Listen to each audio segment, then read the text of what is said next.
If the moral life is to ask, who am I, who ought I to be, and how ought I to become that person, then self-esteem is important for the first question, the virtues and your values are important for the second, and conscience is the answer to the third.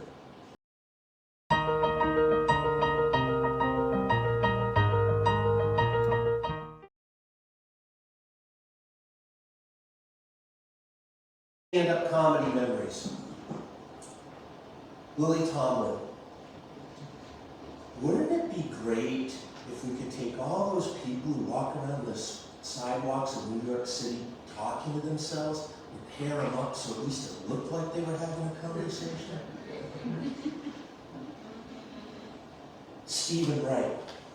Do you ever wonder what the most important organ in your body is? You know, I thought it's the brain, but then I thought, wait, what's making me think that?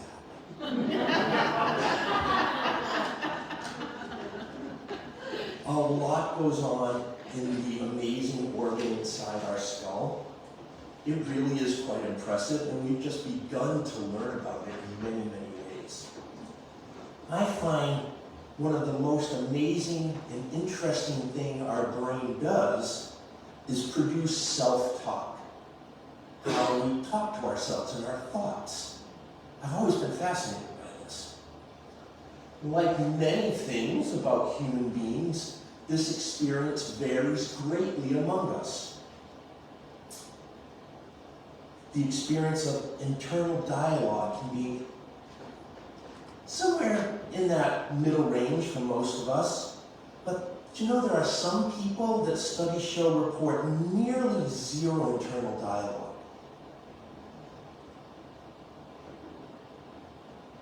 Do you know, most of us, we do not hear an audible voice when we listen to our thoughts or talk to ourselves, but there's a small percentage of humans who actually do.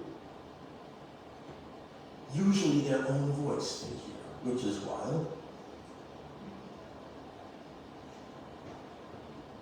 The majority of us, I think, with our self-talk feel that whatever we're doing with it, it's kind of like the chair and the bed and the porridge and Goldilocks. Just right. Great. Yeah, no, it's good. But there are some people who can't shut it off, who ruminate and perseverate and just can't stop that chatter. That's hard. And that can be really debilitating for some people. There are occasionally people who hear no inner voice at all.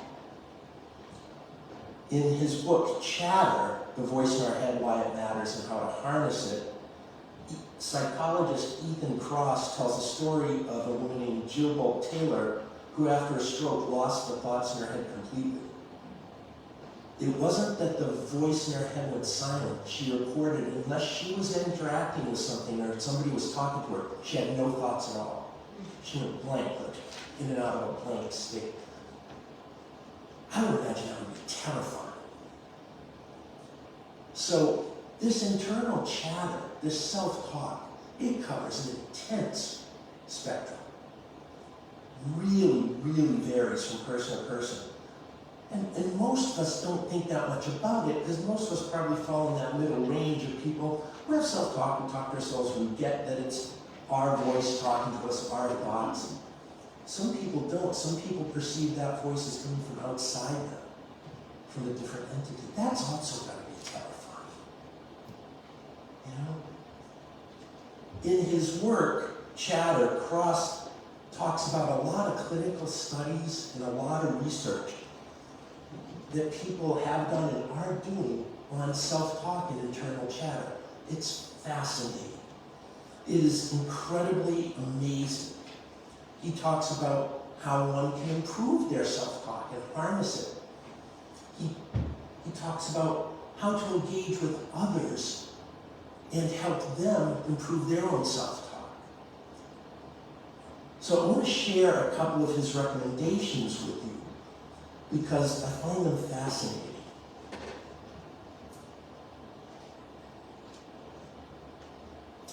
The most important thing he says is to create what he calls distance. The ability in your mind to step back, observe yourself from the balcony, like you were sitting up in the balcony here, and look down on yourself and say, all right, what's going on?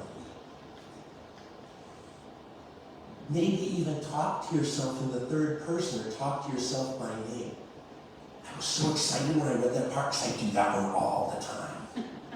Oh, Kate, what are you doing? Like, okay, that's a good thing. Good. I've been worrying about that for years.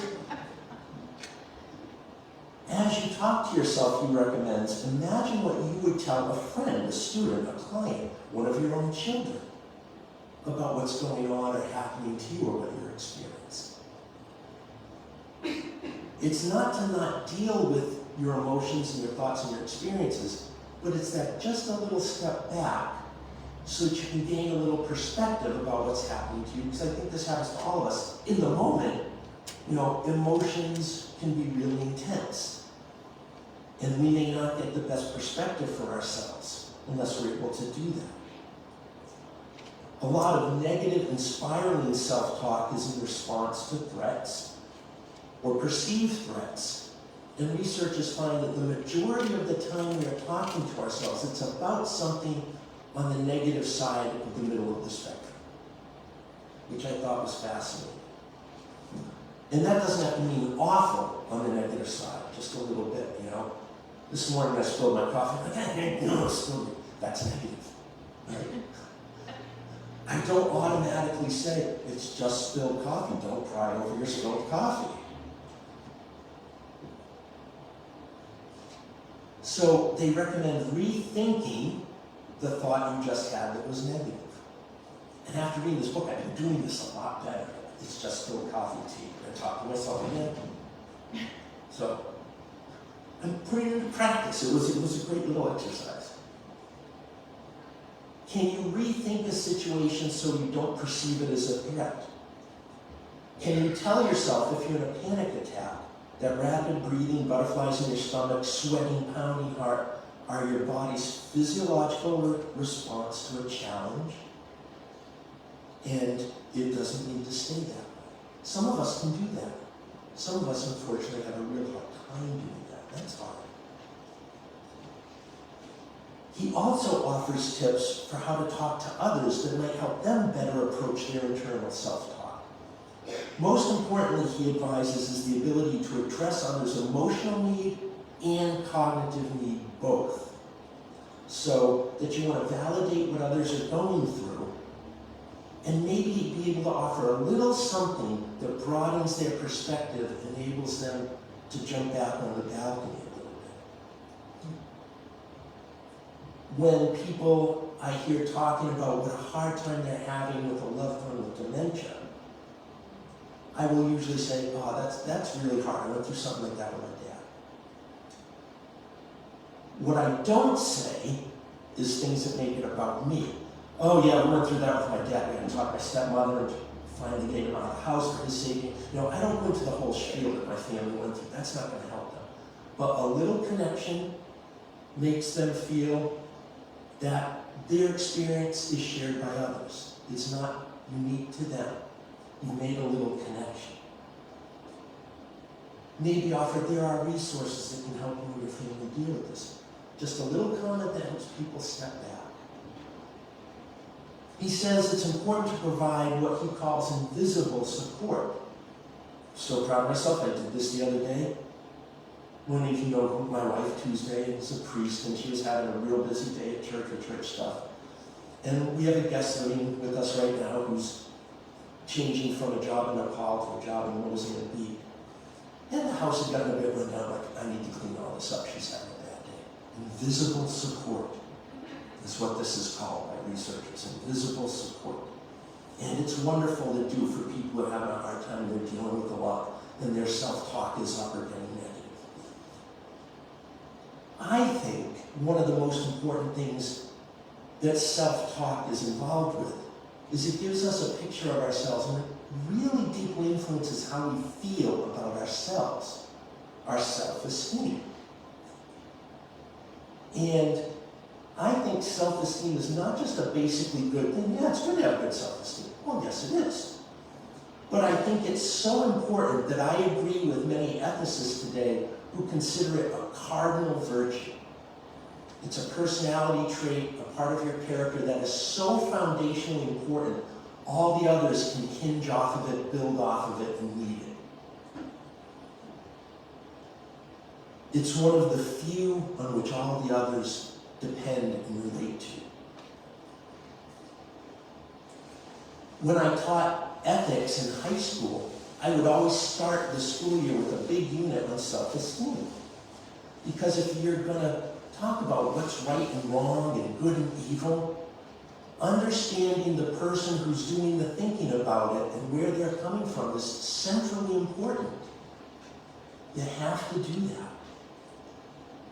And many, many people I found, and I still find, don't have a terribly accurate view of what self-esteem is. It's not just feeling good about yourself.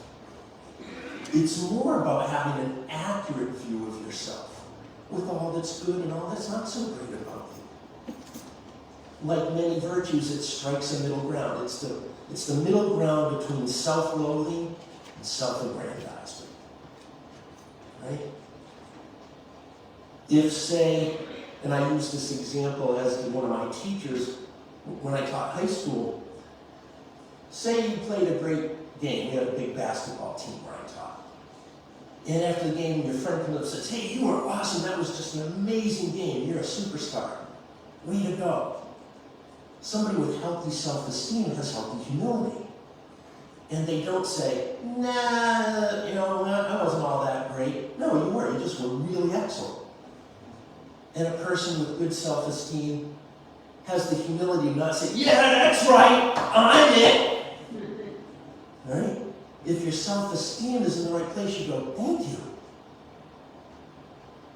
You acknowledge that you did really well, and you don't get all full of yourself.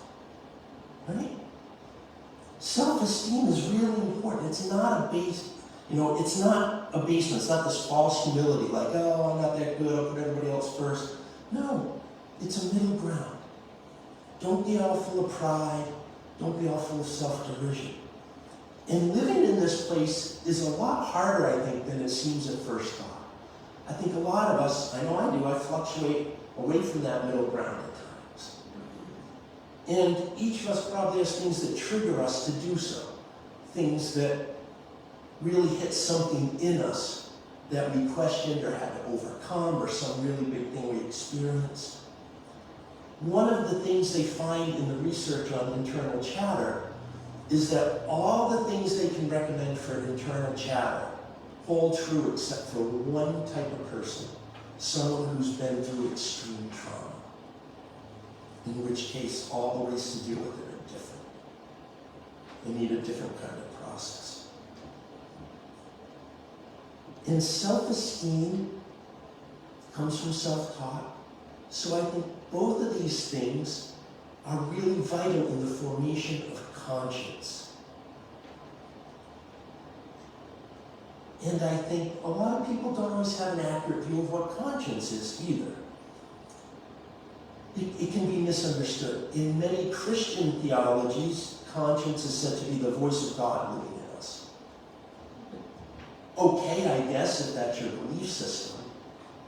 But I don't think that's an adequate explanation of conscience, because there are plenty of people who don't believe in God who have a conscience. So it's not a fully adequate definition for people outside that particular faith. Conscience is real enough. You don't need a deity to have a conscience. Some people think conscience is a superego. And the superego is a thing, and it can be useful. That psychological voice of the inner parent we develop from the time we're little children. That's really important. Wash your hands before eating. Look both ways before you cross the street. Flush after you use the toilet. These are well and good. But at best, the superego is only part of what forms your conscience. It's not the conscience itself. Because the things we experience, the things we live through, the things that happen to us get increasingly more complex. And we don't always have that internal voice from when we were young to know what to do in that situation. We have to rely on how we feel about ourselves, the other virtues of our character. Conscience is built It's built through internal dialogue. It's built through learning and people teaching us. It's built through observation and example. It's built by adopting values we feel are so important that they define how we should live to ourselves. Values that steer us towards love and care and concern, compassion, kindness, and fair play, justice. We continually form and use conscience for our lifetime. Part of forming a conscience is listening to, if not the voice of God, perhaps many wise people who have lived throughout the ages and what they have to teach us. Conscience is how we see ourselves, what happens to us, the choices we make about the things we do and think, and how we act and move in the world, and what we think of what others do and how they act and move in the world. If the moral life is to ask, who am I, who ought I to be, and how ought I to become that person, then self-esteem is important for the first question, the virtues and your values are important for the second, and conscience is the answer to the third. Conscience is, however well we formed it or not, the center, the moral balance on which we pass everything through to see if it lines up with what we feel is right and good. And good and right aren't the same thing, but that's another sermon. And because conscience is something we form, it can also be ill-formed, malformed, or not formed. Some people today seem to want to use conscience as an excuse for all the unseemly attitudes or opinions they have. I don't think we should have immigration. That's what my conscience says.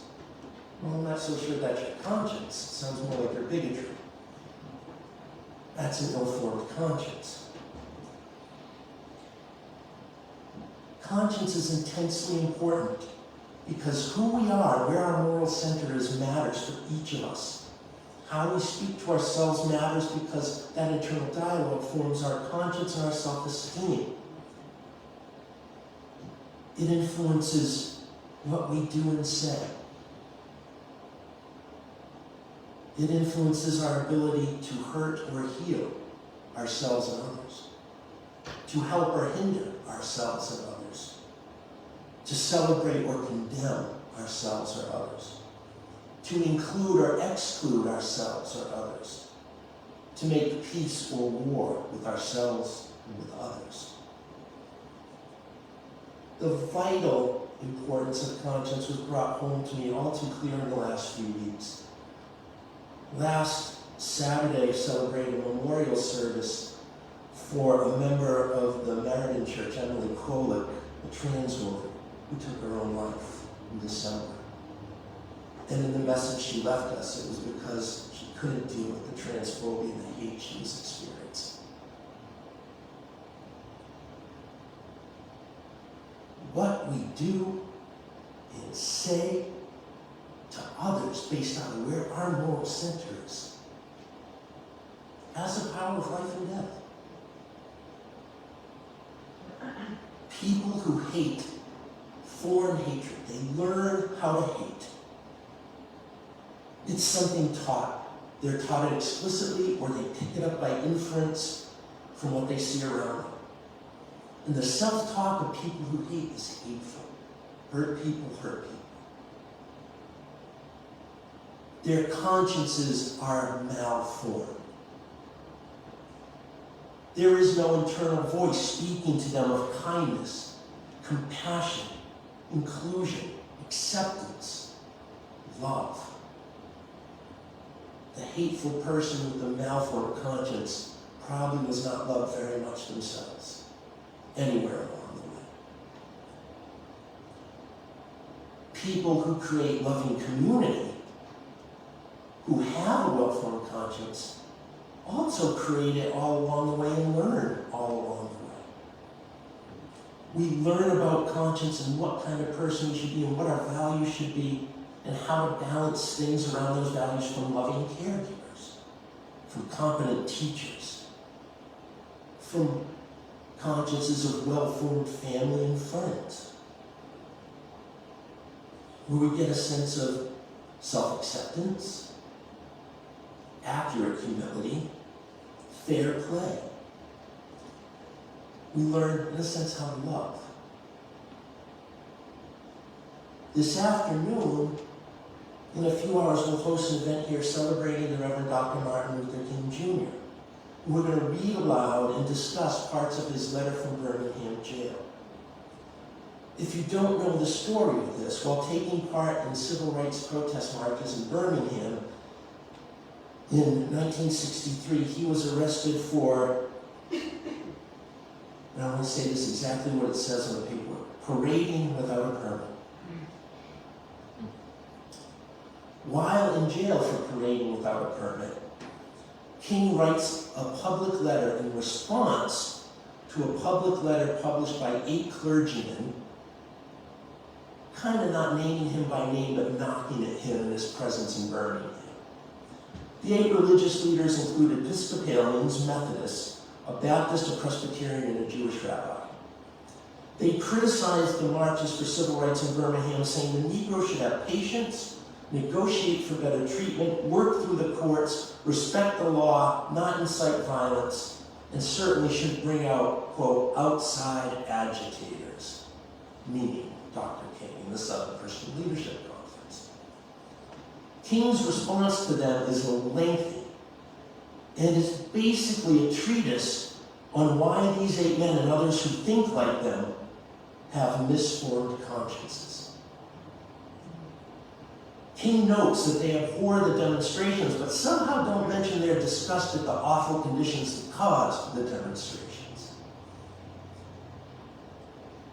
He says, as far as having patience, he tells them, justice too long delayed is justice denied.